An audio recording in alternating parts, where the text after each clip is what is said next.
وفد عسكري رفيع المستوى افتتح مراسم تدشين الغواصة المصرية الأولى من طراز 209 التي تنتجها شركة تايسون جروب الألمانية لصالح القوات المسلحة المصرية بمقر الشركة بمدينة كيل الألمانية، والتي تعد إنجازا غير مسبوقا يضاف لإنجازات الدولة والعسكرية المصرية.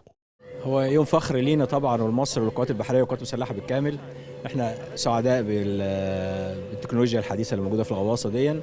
الغواصة دي هتضيف للقدرات القوات البحرية قدرات زيادة، وان احنا نقدر نأمن بيها حدودنا وسواحلنا ومصالحنا الاقتصادية.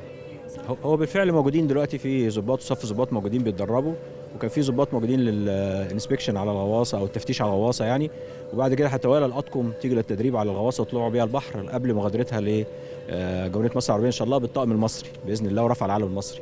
وقد شهد الاحتفال إعطاء بدء الإشارة للنزول الأول للغواصة في الماء بعد انتهاء مراحل إنشائها وتصميمها وفقا للمواصفات المصرية، وتم عزف السلام الجمهوري المصري والألماني. Von einer solchen Zusammenarbeit halte ich sehr viel. Ägypten ist ein wirklich strategischer Partner, auch sicherlich für uns. Ägypten ist in einer exponierten geostrategischen Situation und verbindet ganze Kontinente und spielt eine ganz entscheidende Rolle. كما رحب عمدة مدينة كيل بالتعاون المصري الألماني. Ich glaube, das ist sehr wichtig. Wir sind hier stolz in Kiel auf unsere maritime Tradition, aber auch auf unsere Gegenwart, wirklich sehr, sehr gute Produkte hier bauen zu können. Und als Oberbürgermeister ist das für mich natürlich sehr, sehr wichtig, dass es solche Kooperationen gibt. أطقم فنية مصرية في ألمانيا للتدريب على مهام عمل وآليات تشغيل الغواصات الألمانية الجديدة، والتي من المنتظر وصول الدفعة الأولى منها العام المقبل، مبحرة بالأطقم المصرية، حيث أن هذه الغواصات سوف تكون دعما كبيرا للقوات المسلحة بشكل عام وليس فقط للقوات البحرية.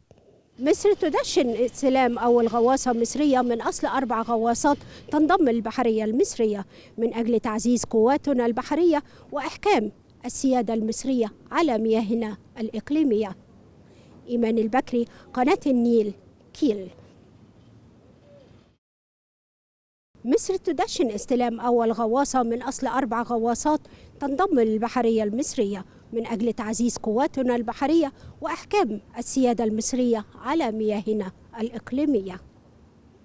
إيمان البكري، التلفزيون المصري، كيل.